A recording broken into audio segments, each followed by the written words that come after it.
ধনী হতে আল্লাহ পাক নিষেধ করেন নাই, ধনী হতে আল্লাহ নিষেধ করেন নাই, ব্যবসা করতে নিষেধ করেন নাই, ধন সম্পদ আল্লাহ পাক অর্জন করতেও নিষেধ করেন নাই, কিন্তু দুনিয়ার পূজা করতে আল্লাহ নিষেধ করেছেন, দুনিয়ার মোহে ডুবে যেতে আল্লাহ নিষেধ করেছেন।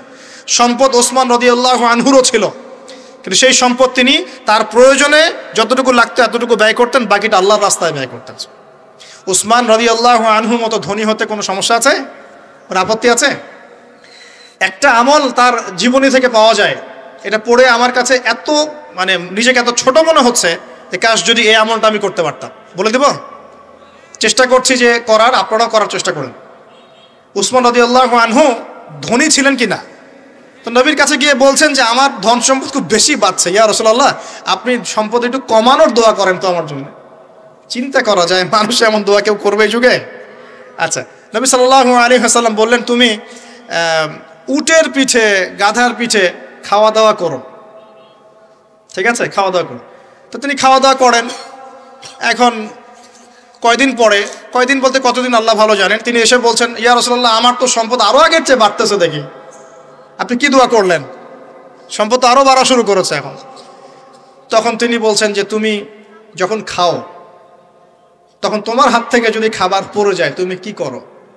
তখন তিনি বলেছেন আমি আমার হাত থেকে খাবার যদি পড়ে যায়, একটা দানাও যদি পড়ে যায়, আমি উটের পিঠ থেকে নেমে সেই খাবারটাকে তুলে পরিষ্কার করে তারপর খাই। উসমান রাদিয়াল্লাহু আনহু এত ধনী মানুষ, তিনি প্রতিবেলায় 100 মানুষকে খাওয়াতে পারেন, কোনো সমস্যা নেই। তিনি একাই তাবুকের যুদ্ধে 30,000 সৈন্যের দায়িত্ব নিয়েছেন। 30,000 সৈন্য 3 মাস যাবে, যাত্রা বিরতি করবে, খাবে দাবে, তাদের ঘোড়া অস্ত্রশস্ত্র সব দায়িত্ব একজন ব্যক্তি বহন করেছেন, উসমান রাদিয়াল্লাহু আনহু। কত বড় ধনী আপনি চিন্তা করেন। উনার মতো ধনী কোনো পররাষ্ট্রমন্ত্রীও নাই পৃথিবীতে এখন পর্যন্ত, কোনো বিশ্ব নেতাও নাই ওনার মতো ধনী, এখন কেউই নাই। আর উনি কিন্তু তার এই ধন সম্পদ সুদের মধ্য দিয়ে অর্জন করেন নাই, তার ধন সম্পদ দুর্নীতির মধ্য দিয়ে অর্জন করেন নাই, তার ধন সম্পদ তিনি কিন্তু এই যে অন্যের সম্পদ অন্যায়ভাবে দখল করে অর্জন করেন নাই। তিনি সম্পদ অর্জন করেছেন বৈধ পন্থায়, হালাল ব্যবসা করেছেন নাকি না? এই যে আমল, তো নবীজি বলছেন যে তোমার আমল যদি এমনই হয় তাহলে তোমাকে আল্লাহ পাক সম্পদ দিবে না, কাকে সম্পদ দিবে? তুমি আল্লাহ পাকের যে সম্পদ রিজিকের যে শুকরিয়া আদায় করো, কৃতজ্ঞতা প্রকাশ করো যে আল্লাহ আমাকে ভালোবেসে রিজিকটা দিয়েছেন, আমার হাত থেকে পড়ে গেছে আমি তুলে খাই। এই যে আল্লাহ পাকের নেয়ামতের প্রতি তোমার যে শ্রদ্ধা, যে সম্মান, এর শুকরিয়া স্বরূপে আল্লাহ পাক তোমাকে এরকম সচ্ছল বানায় দিচ্ছেন, আর তো কিছু করার নাই। তো উসমান রাদিয়াল্লাহু আনহুর মতো ধনী হতে কোনো সমস্যা আছে? তিনি কৃপণ ছিলেন না, তিনি আল্লাহ পাকের নেয়ামতের শুকরগুজার ছিলেন। ভুল ব্যাখ্যা নেবেন না, তিনি আল্লাহ পাকের নেয়ামতের শুকরগুজার ছিলেন। আমরা আল্লাহ পাকের নেয়ামতের শুকরিয়া আদায় করবো ইনশাআল্লাহ, এবং যা রিজিক আল্লাহ আমাদেরকে দিয়েছেন এতে সন্তুষ্ট থাকবো ইনশাআল্লাহ, এবং হালালভাবে চলার চেষ্টা করব। আল্লাহ পাক আমাদেরকে ধন দিলে সেই ধন সম্পদ যতটুকু আমার পরিবারের জন্য প্রয়োজন, বাড়তিগুলো আমরা আল্লাহর পথে দান সাদাকা করবো ইনশাআল্লাহ। আল্লাহ পাক আমাদের সবাইকে আল্লাহর রাস্তায় দান করার তৌফিক এনায়েত করুন, আমিন। সমাজ কল্যাণমূলক কাজ করেন না, জনসেবা করেন, মানুষের সেবা করেন, মানুষের কাছে থাকেন, সোশ্যাল ওয়ার্ক করেন। এই যে অ্যাসোসিয়েশন আছে না কিছু সামাজিক, নন পলিটিক্যাল, নন প্রফিটেবল কিছু ফাউন্ডেশন থাকে না, মানুষের কল্যাণে কাজ করেন, ইফতারের প্রজেক্ট করেন সামনে, ঠিক আছে, তারপরে শীতবস্ত্র হয়, তারপরে যে ত্রাণ রিলিফ, মানুষের কল্যাণ, বৃক্ষরোপণের কাজ, তারপরে আপনার এই যে রক্তদান কর্মসূচি, এই টাইপের যে ভালো ভালো কাজ, সমাজ কল্যাণমূলক কাজ, এই সমাজ কল্যাণমূলক কাজগুলো করলে মনটা বড় হবে ইনশাআল্লাহ। ভালো কাজে ব্যস্ত থাকবেন, আপনি দেখবেন মাথার মধ্যে শয়তানি নাই। যখন মানুষের কাজ নাই, সারাদিন অলস বসে থাকে, মাথার মধ্যে দুনিয়ার শয়তানি ঘোরাফেরা করতে হবে।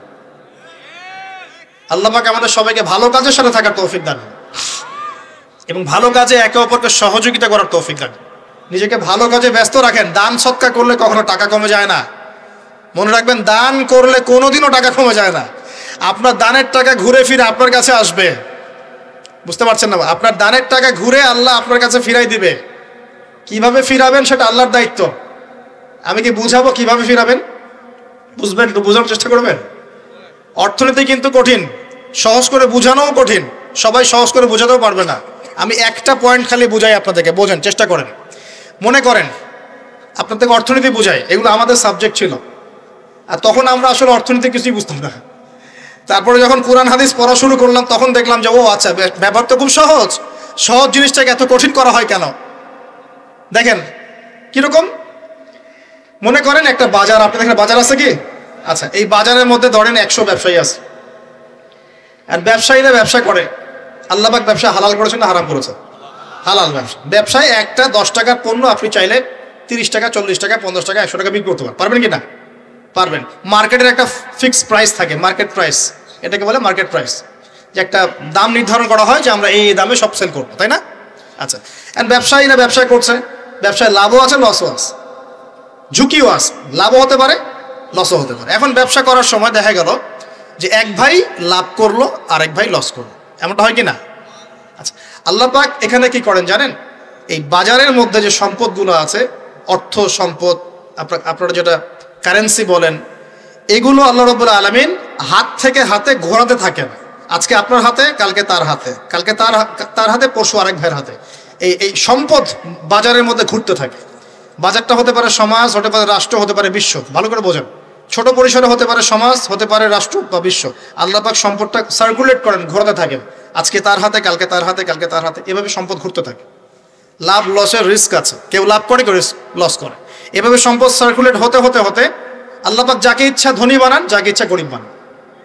কথা বুঝতে পারছেন? এটা হলো এই জায়গায় রিজিকটা নিয়ন্ত্রণ করেন সরাসরি আল্লাহ পাক। আল্লাহ পাক কারো সম্পদ নেন, কারোকে দেন, কারো কাছ থেকে নেন, কারোকে দেন, কারো কাছ থেকে নেন, কাউকে দেন। এভাবে সম্পদ ঘুরতে থাকে। আর যদি দেখা যায় সম্পদ মানে চাহিদার চেয়ে কম হচ্ছে, আল্লাহ পাক সম্পদ উৎপন্ন করে দেন। জমিন থেকে উৎপন্ন করেন, আসমান থেকে উৎপন্ন করেন। আমি মানে বুঝাতে পারছেন? এরপরও যদি দেখা যায় যে সমাজে সংকট হলো, অন্য সমাজ থেকে আমদানি করতে হয়। যদি একটা রাষ্ট্রে সংকট হচ্ছে, অন্য রাষ্ট্র থেকে আমদানি করতে হয়। এভাবে একটা সিস্টেম চলে, ইসলামিক সিস্টেম। এখানে ব্যবসা হচ্ছে মূল। এখানে দায়িত্ব আল্লাহ নিয়ে নেন, কাউকে ধনী করবেন, কাউকে গরিব করবেন। সম্পদ ঘুরতে থাকবে, ঘুরতে থাকবে। এভাবে আল্লাহ পাক আপনার এই যে ধনী ব্যক্তি মনে করেন যে সম্পদ এখানে লাভ করেছে, এই ব্যক্তির উপর আবার জাকাত ফরজ আছে। কি আছে?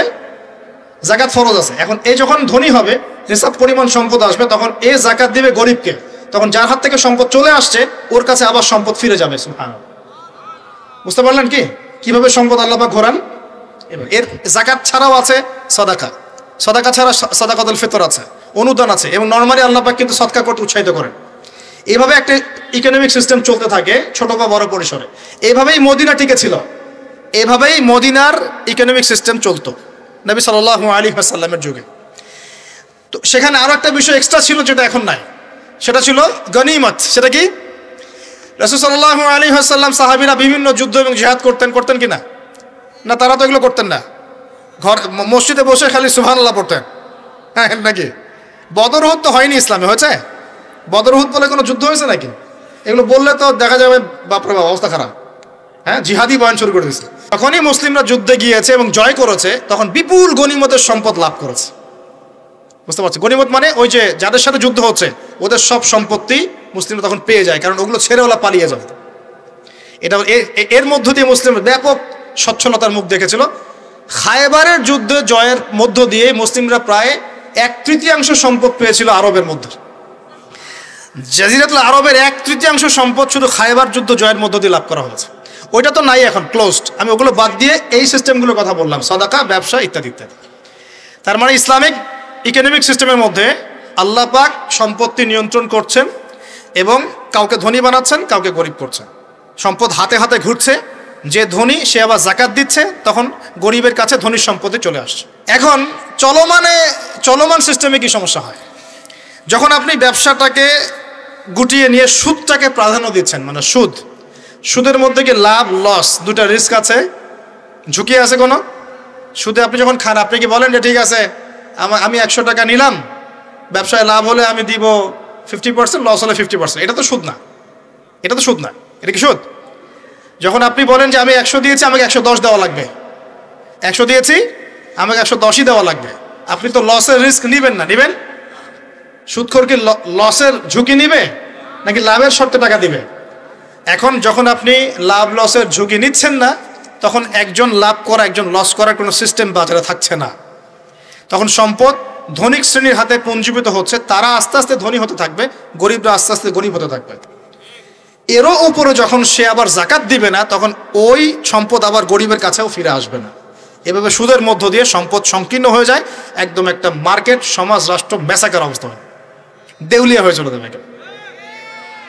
একটা একটা করে কথা বলেছিলাম, ফলেছিল কি অর্থনীতির কথাগুলো? পাকিস্তানের কথা ফলেছে? পাকিস্তানের সামনে আরো ভয়াবহ পরিণতি আছে। আর এগুলো থেকে শিক্ষা না নিতে পারলে আমাদের সামনে ক্ষতি আছে। এগুলো বলবেই বাকে, বোঝাবেই বাকে। আর আল্লাহ পাক আমাদের কথা গ্রহণ করার মানসিকতা দান করুন।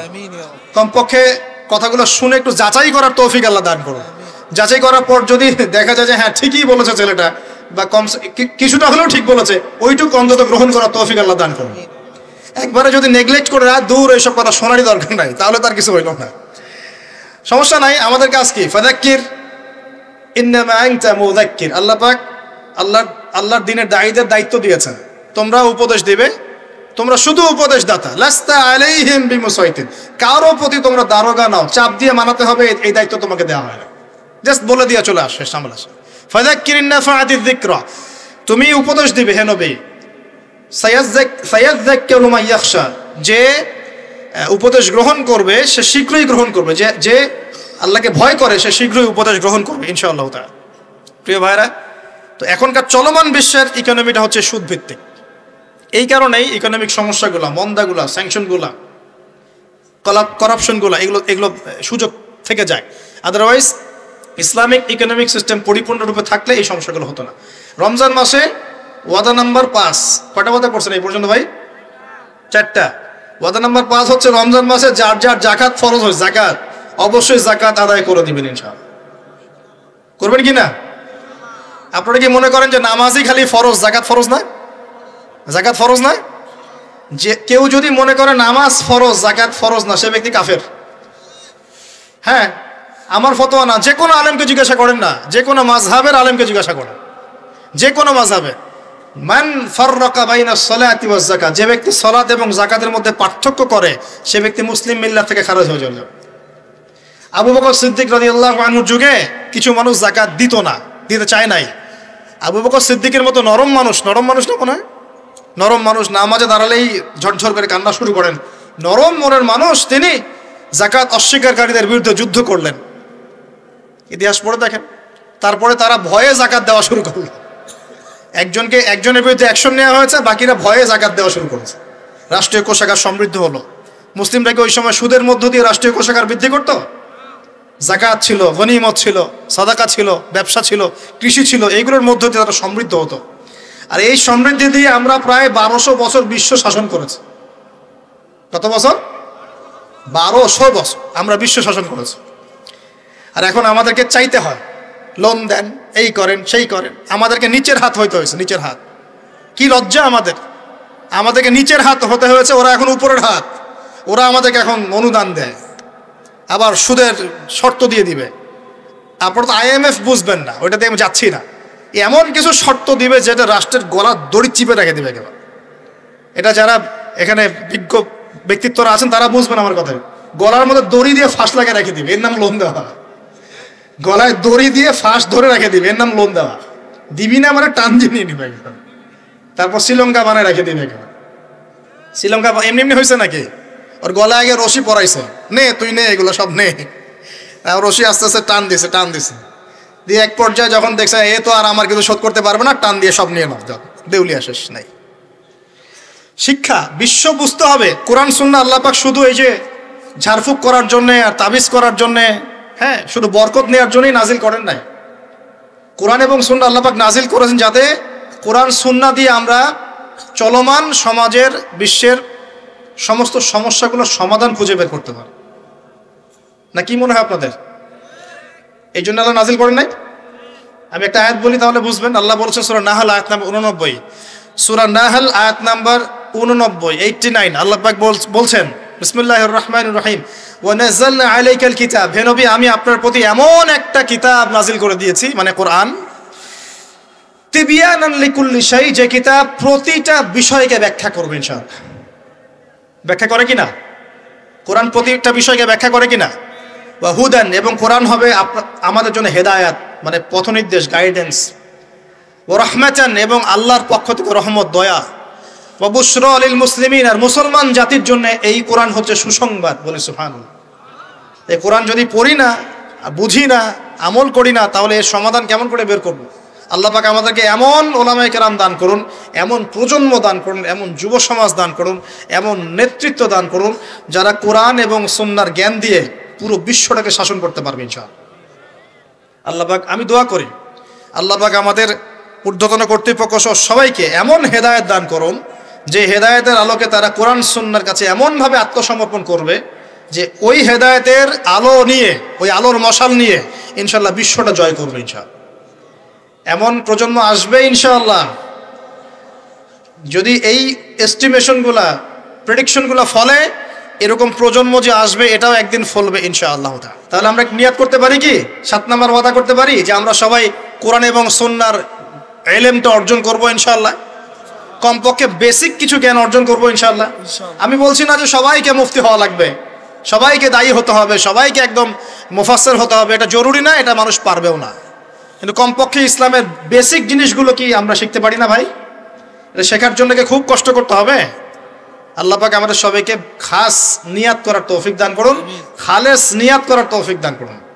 দ্বীনের জ্ঞান অর্জন আল্লাহ পাক ফরজ করেছেন ভাই। দ্বীনের জ্ঞান অর্জন করা মুস্তাহাব বিষয় নয়, নফল কিছু নয়।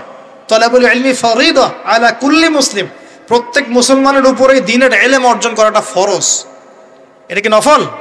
আমরা নিজেরা অর্জন করব, আমাদের সন্তানদেরকে শেখাবো, মা বোনদেরকেও শেখাবো ইনশাআল্লাহ। মা বোনদেরকে শেখানো লাগবে না ভাই? খালি চুলাই ঠেলবে সারা জীবন? নাকি দিনের কিছু জ্ঞান অর্জন করাতে হবে? নাকি করাতে হবে না? আল্লাহ পাক আমাদের সবাইকে আদর্শ ইসলামিক পরিবার দান করুন বলি আমি। যে কথা বলতে এসেছি গভীরে চলে গেছিলাম।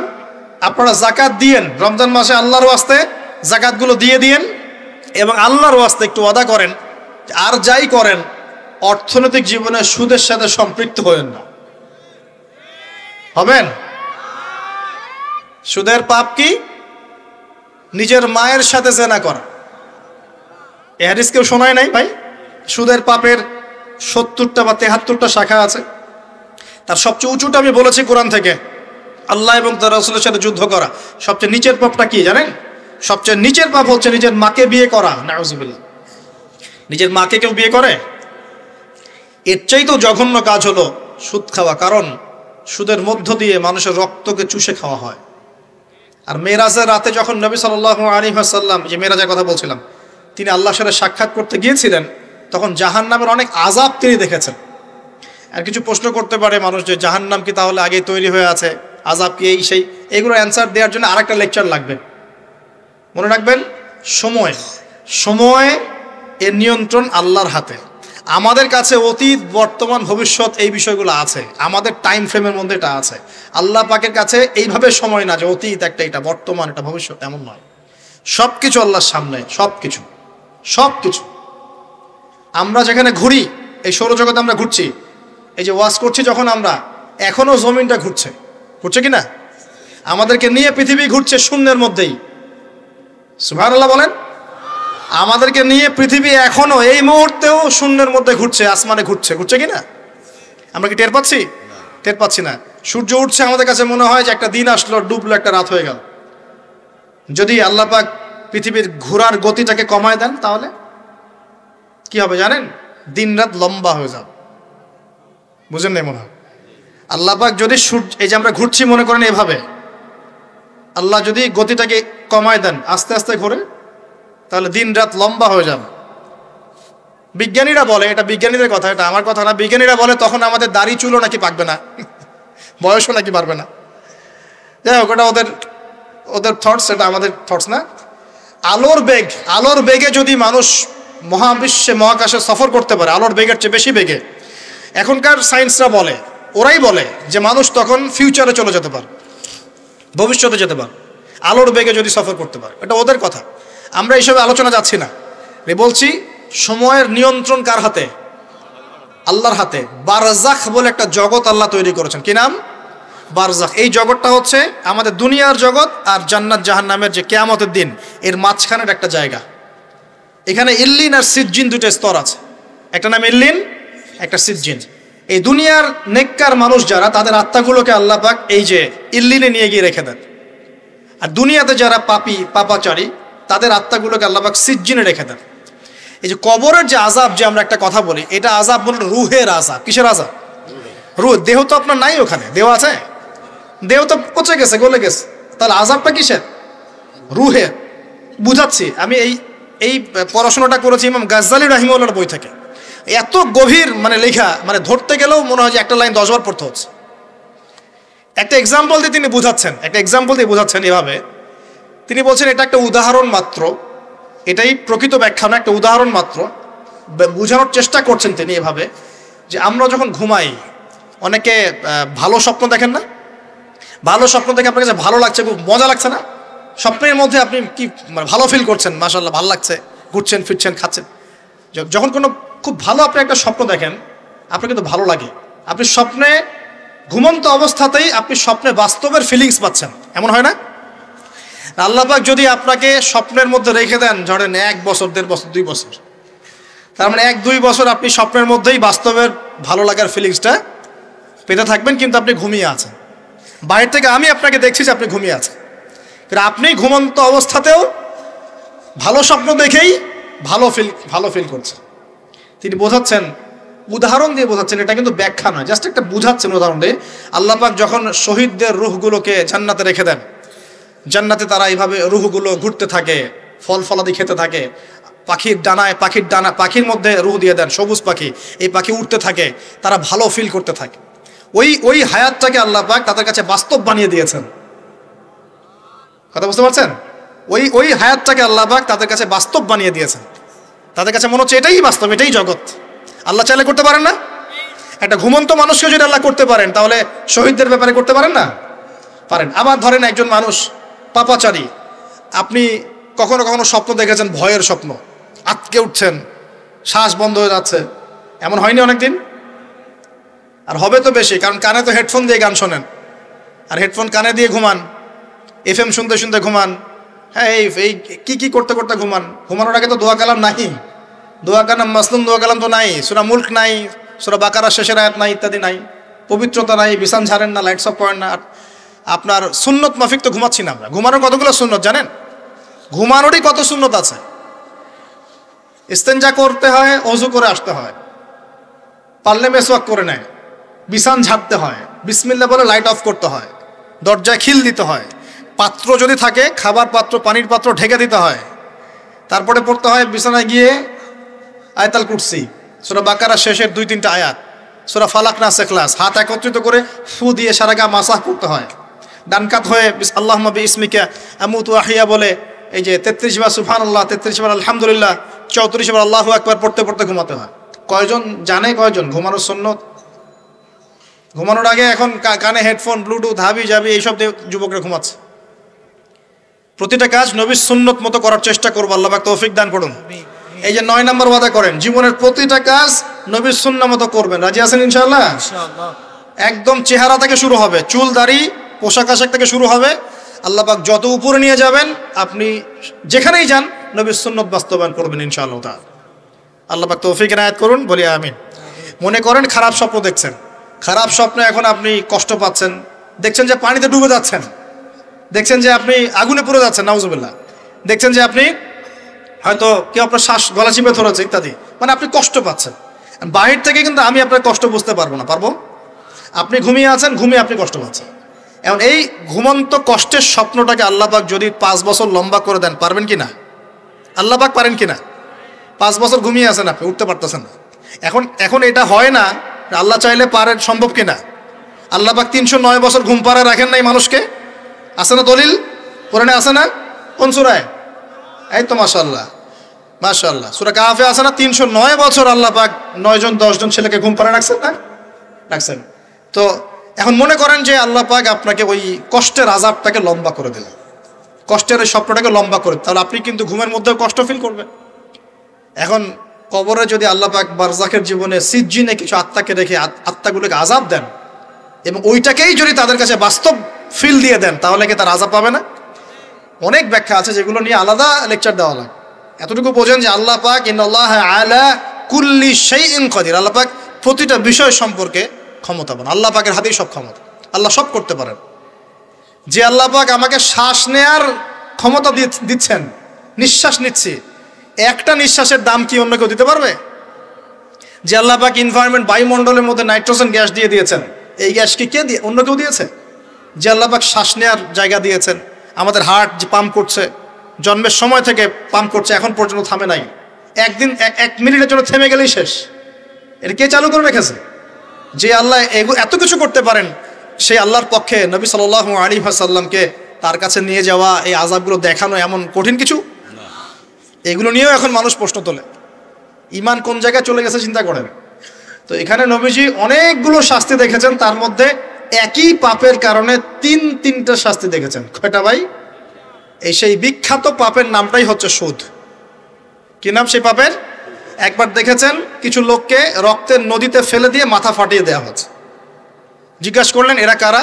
জিবরাইল আলাইহিস সালাম বলছেন এরা আপনার উম্মতের সেই সব ব্যক্তি যারা সুদখোর ছিল। রক্তের নদী কেন? কারণ রক্ত চুষে খাইতো তারা মানুষ। মাথা কেন ফাটাই দেওয়া হচ্ছে? কারণ এই মাথা দিয়ে বলেছিল ইন্নামাল বাইউ মিসলুর রিবা, ব্যবসা সুদ একই জিনিস। এই শয়তানি মাথা থেকে বেরোছে, এই কারণে মাথা ফাটিয়ে দেওয়া হচ্ছে। আর একটা শাস্তি দেখেছেন, তারা পাথর খাচ্ছে, পাথর, বড় বড় পাথর খাচ্ছে, পিছনের রাস্তা দিয়ে পাথর বের হয়ে যাচ্ছে। জিজ্ঞাসা করলেন কাদের কি কারণে শাস্তি দেওয়া হচ্ছে? জিবরাইল আলাইহিস সালাম বললেন এটাও সুদের কারণে।